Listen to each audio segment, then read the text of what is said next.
Hush, little baby, don't say a word. Mama's gonna buy you a mockingbird. And if that mockingbird won't sing, Mama's gonna buy you a diamond ring.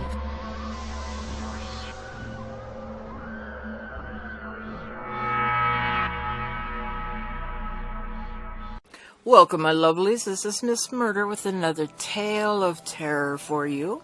I've got a new anthology book, and I've already done 2 stories from it. I thought I'd make one more. This one by the ever-present, ever-great Stephen King.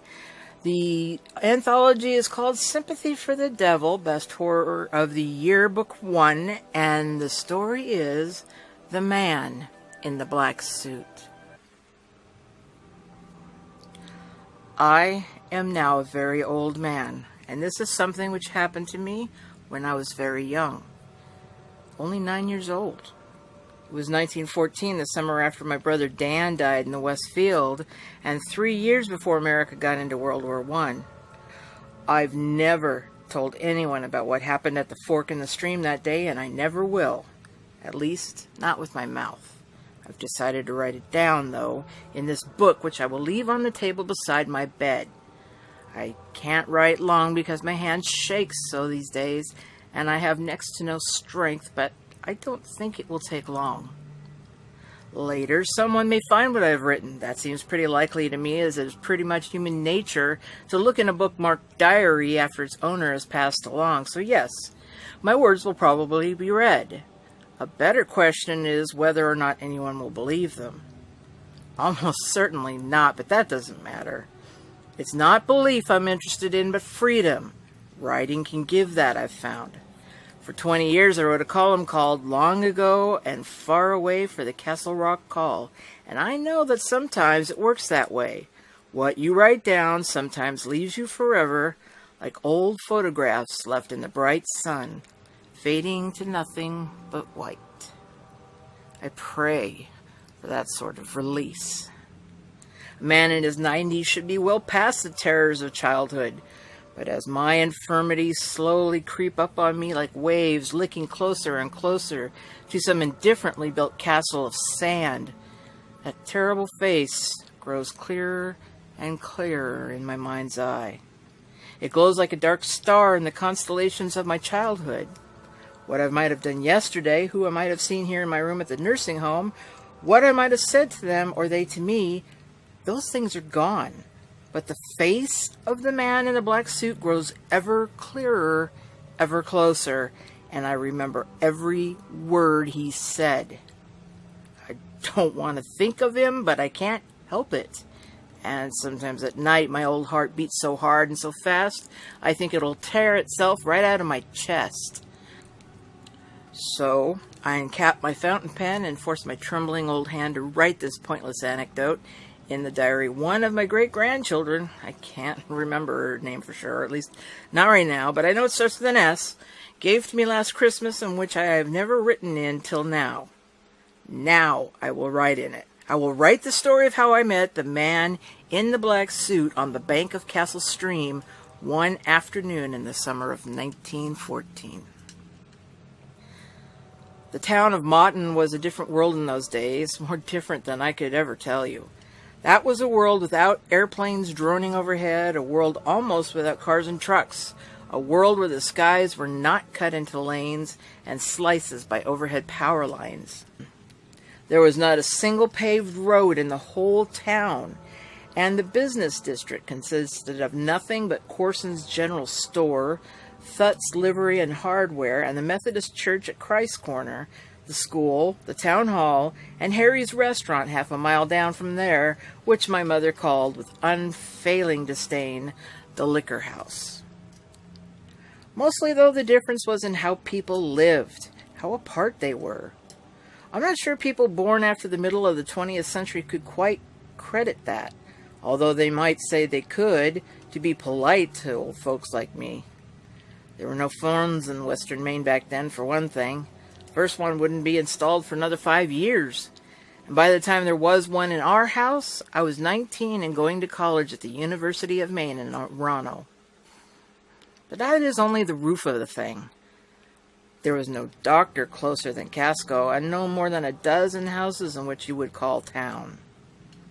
There were no neighborhoods. I'm not even sure we knew that word, although we had a verb, neighboring, that described church functions and barn dances, and open fields were the exception rather than the rule. Out of town, the houses were farms that stood far apart from each other, and from December until middle March, we mostly hunkered down in the little pockets of stove warmth we called families. We hunkered and listened to the wind in the chimney and hoped no one would get sick or break a leg or get a head full of bad ideas like the farmer over in Castle Rock who had chopped up his wife and kids 3 winters before and then said in court that the ghosts made him do it. In those days, before the Great War, most of Maughton was woods and bog, dark, long places full of moose and mosquitoes, snakes, and secrets. In those days, there were ghosts everywhere. This thing I'm telling about happened on a Saturday. My father gave me a whole list of chores to do, including some that would have been Dan's if he'd been still alive. He was my only brother, and he died of being stung by a bee. A year had gone by, and still my mother wouldn't hear that. She said it was something else, had to have been. No one ever died of being stung by a bee. When Mama Sweet, the oldest lady in the Methodist Ladies' Aid, tried to tell her, at the church supper the previous winter, that the same thing had happened to her favorite uncle back in '73, my mother clapped her hands over her ears, got up, and walked out of the church basement. She'd never been back since either, and nothing my father could say to her would change her mind. She claimed she was done with church, and that if she ever had to see Helen Robichaud again, that was Mama Sweet's real name, she would slap her eyes out. She wouldn't be able to help herself, she said. That day, Dad wanted me to lug wood for the cook stove, weed the beans and the cukes, pitch hay out of the loft, get 2 jugs of water to put in the old pantry, and scrape as much old paint off the cellar bulkhead as I could. Then he said I could go fishing if I didn't mind going by myself. He had to go over and see Bill Eversham about some cows. I said I sure didn't mind going by myself, and my dad smiled like that didn't surprise him so very much. He'd given me a bamboo pole the week before, not because it was my birthday or anything, but just because he liked to give me things sometimes. And I was wild to try it in Castle Stream, which was by far the troutiest brook I'd ever fished. But don't you go too far in the woods, he told me. Not beyond where it splits. No, sir. Promise me. Yes, sir, I promise. Now promise your mother. We were standing on the back stoop. I had been bound for the spring house with the water jugs when my dad stopped me. Now he turned me around to face my mother, who was standing at the marble counter in a flood of strong morning sunshine falling through the double windows over the sink. There was a curl of hair lying across the side of her forehead and touching her eyebrow. You see how well I remember it all? The bright light turned that little curl to filaments of gold and made me want to run to her and put my arms around her. In that instant, I saw her as a woman, saw her as my father must have seen her. She was wearing a house dress with little red roses all over it, I remember, and she was kneading bread. Candy Bill, our little black Scotty dog, was standing alertly beside her feet, looking up, waiting for anything that might drop. My mother was looking at me. I promise, I said. She smiled, but it was the worried kind of smile she always seemed to make since my father brought Dan back from the West Field in his arms. My father had come sobbing and bare-chested. He had taken off his shirt and draped it over Dan's face, which had swelled and turned color. My boy, he had been crying. Oh, look at my boy. Jesus, look at my boy. I remember that as if it had been yesterday. It was the only time I ever heard my dad take the Savior's name in vain. What do you promise, Gary? She asked. Promise not to go no further than where it forks, ma'am. Any further. Any. She gave me a patient look, saying nothing as her hands went on working in the dough, which now had a smooth, silky look. "I promise not to go any further than where it forks, ma'am." "Thank you, Gary," she said, "and try to remember that grammar is for the world as well as for school." "Yes, ma'am." Candy Bill followed me as I did my chores and sat between my feet as I bolted my lunch, looking up at me with the same attentiveness he'd showed my mother while she was kneading her bread. But when I got my new bamboo pole and my old splintered creel and started out the dooryard, he stopped and only stood in the dust by an old roll of snow fence watching. I called him, but he wouldn't come.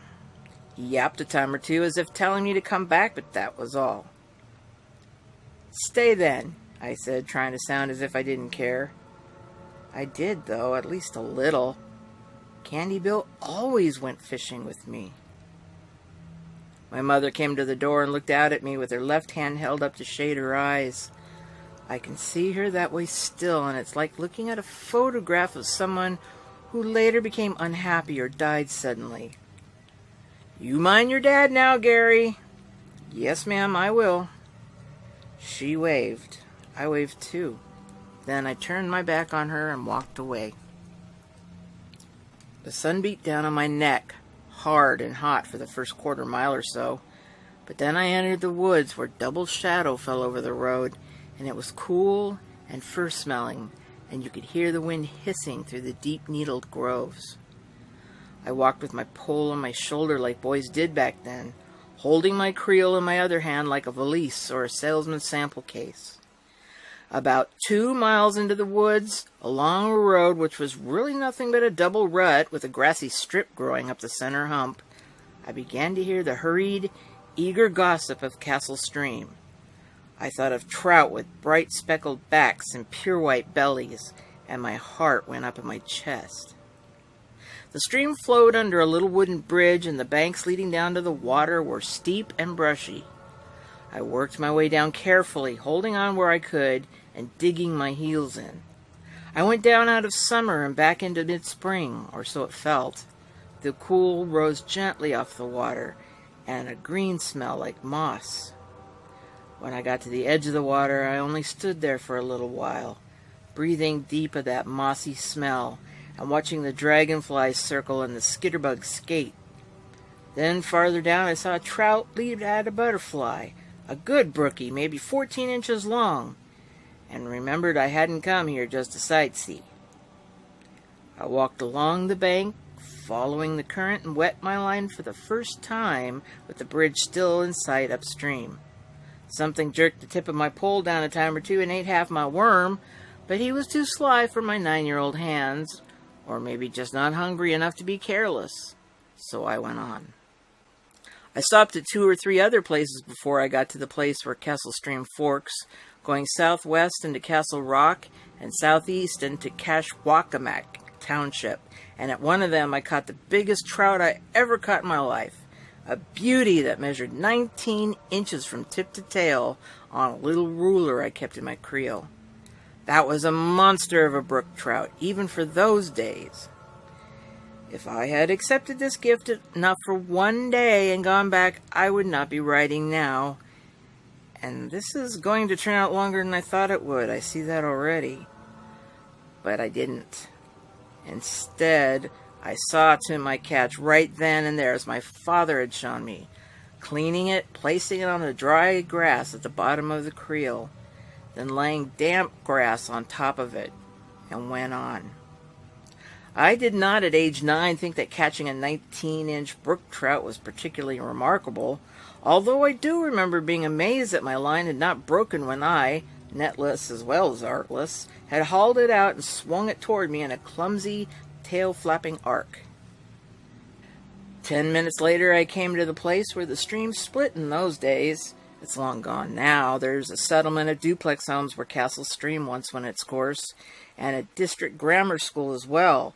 And if there is a stream, it goes in darkness, divided around a huge gray rock nearly the size of our outhouse. There was a pleasant flat space here, grassy and soft, overlooking what my dad and I called South Branch. I squatted on my heels, dropped my line in the water, and almost immediately snagged a fine rainbow trout. He wasn't the size of my brookie, only a foot or so, but a good fish just the same. I had it cleaned out before the gills had stopped flexing, stored it in my creel, and dropped my line back in the water. This time there was no immediate bite, so I leaned back, looking up at the blue stripe of sky I could see along the stream's course. Clouds floated by west to east, and I tried to think what they looked like. I saw a unicorn, then a rooster, then a dog that looked a little like Candy Bill. I was looking for the next one when I drowsed off. Or maybe slept, I don't know for sure.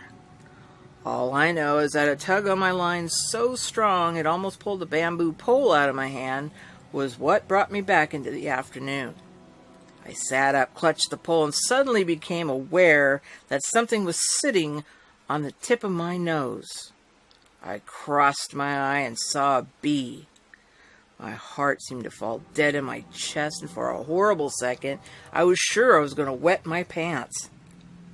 The tug on my line came again, stronger this time, but although I maintained my grip on the end of the pole so it wouldn't be pulled into the stream and perhaps carried away, I think he even had the presence of mind to snub the line with my forefinger. I made no effort to pull in my catch. All of my horrified attention was fixed on the fat, black and yellow thing that was using my nose as a rest stop. I slowly poked out my lower lip and blew upward. The bee ruffled a little but kept its place. I blew again and it ruffled again, but this time it also seemed to shift impatiently, and I didn't dare blow anymore for fear it would lose its temper completely and give me a shot. It was too close for me to focus on what it was doing, but it was easy to imagine it ramming its stinger into one of my nostrils and shooting its poison up toward my eyes and my brain. A terrible idea came to me, that this was the very bee which had killed my brother. I knew it wasn't true, and not only because honeybees probably didn't live longer than a single year, except maybe for the queens. About them I was not so sure. It couldn't be true because bees died when they stung, and even at 9 I knew it. Their stingers were barbed, and when they tried to fly away after doing the deed, they tore themselves apart. Still, the idea stayed. This was a special bee, a devil bee, and it had come back to finish the other of Albion and Loretta's 2 boys. And here's something else. I had been stung by bees before, and although the stings had swelled more than is perhaps usual, I can't really say for sure, I had never died of them. That was only for my brother, a terrible trap which had been laid for him in his very making, a trap which I had somehow escaped. But as I crossed my eyes until they hurt in an effort to focus on the bee, logic did not exist. It was the bee that existed. Only that. The bee that had killed my brother. Killed him so bad that my father had slipped down the straps of his overalls so he could take off his shirt and cover Dan's swelled, engorged face. Even in the depths of his grief he had done that because he didn't want his wife to see what had become of her firstborn. Now the bee had returned, and now it would kill me. It would kill me, and I would die in convulsions on the bank, flopping just as a brookie flops after you take the hook out of its mouth. As I sat there trembling on the edge of panic, of simply bolting to my feet and then bolting anywhere, there came a report from behind me. It was as sharp and peremptory as a pistol shot, but I knew it wasn't a pistol shot. It was someone clapping his hands. One single clap. At the moment it came, the bee tumbled off my nose and fell into my lap. It lay there on my pants with its legs sticking up and its stinger a threatless black thread against the old scuffed brown of the corduroy. It was dead as a doornail. I saw that at once. At the same moment, the pole gave another tug, the hardest yet, and I almost lost it again. I grabbed it with both hands and gave a big, stupid yank that would have made my father clutch his head with both hands had he been there to see it. A rainbow trout, a good bit larger than the one I'd already caught, rose out of the water in a wet, writhing flash, spraying fine drops of water from its filament of a tail. It looked like one of those romanticized fishing pictures they used to put on the covers of men's magazines like True and Man's Adventure back in the 40s and 50s. At that moment, hauling in a big one was about the last thing on my mind, however, and when the line snapped and the fish fell back in the stream, I barely noticed. I looked over my shoulder to see who had clapped. A man was standing above me at the edge of the trees. His face was very long and pale.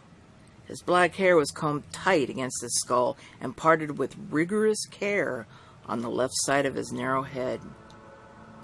He was very tall. He was wearing a black three-piece suit, and I knew right away that he was not a human being because his eyes were the orangey red of flames in a wood stove.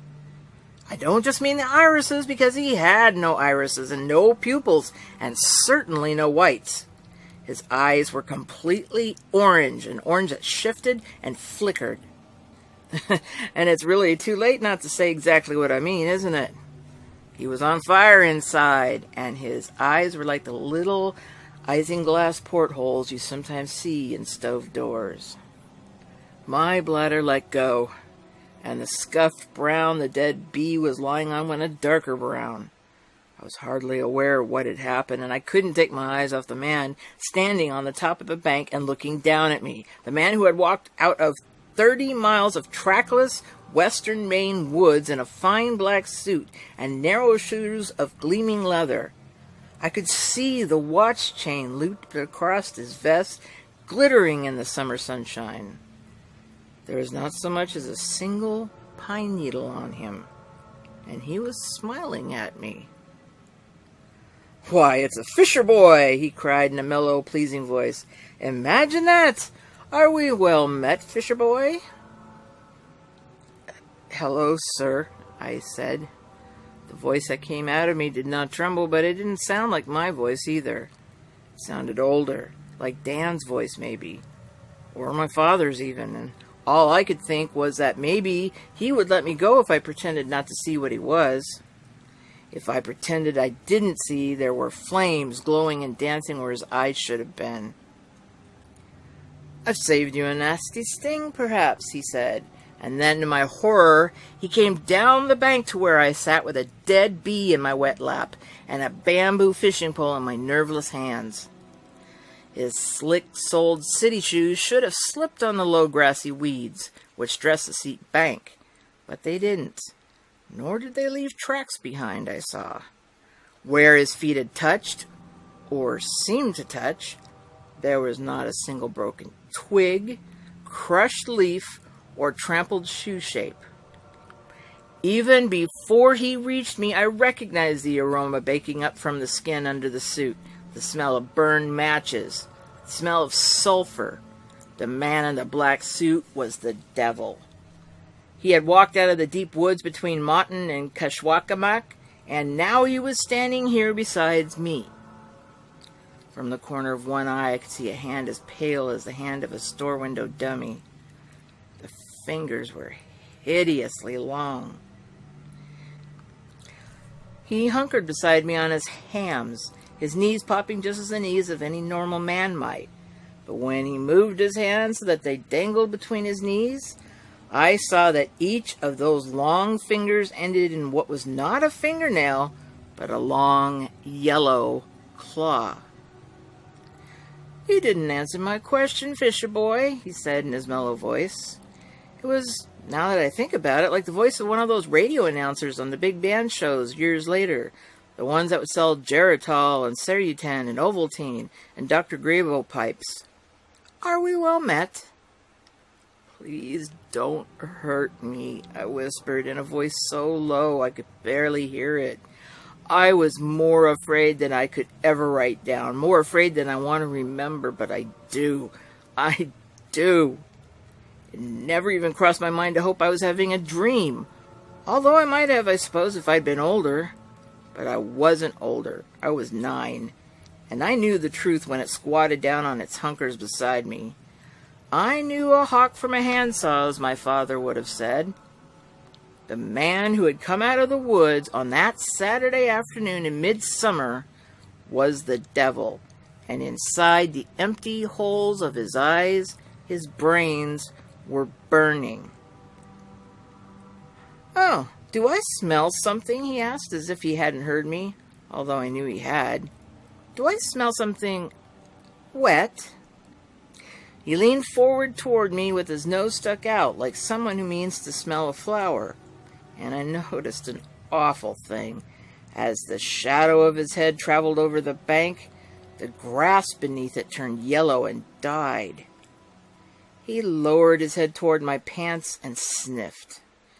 His glaring eyes half closed, as if he inhaled some sublime aroma and wanted to concentrate on nothing but that. "Oh, bad," he cried, "lovely bad." And then he chanted, "Opal, diamond, sapphire, jade, I smell Gary's lemonade." Then he threw himself on his back in a little flat place and laughed wildly. It was the sound of a lunatic. I thought about running, but my legs seemed 2 counties away from my brain. I wasn't crying, though. I had wet my pants like a baby, but I wasn't crying. I was too scared to cry. I suddenly knew that I was going to die, and probably painfully. But the worst of it was that might not be the worst of it. The worst of it might come later, after I was dead. He sat up suddenly, the smell of burnt matches fluffing out from his suit and making me feel all gaggy in my throat. He looked at me solemnly from his narrow white face and burning eyes, but there was a sense of laughter about him, too. There was always that sense of laughter about him. "Sad news, Fisher boy," he said. "I've come with sad news." I could only look at him. The black suit, the fine black shoes, the long white fingers that ended not in nails but in talons.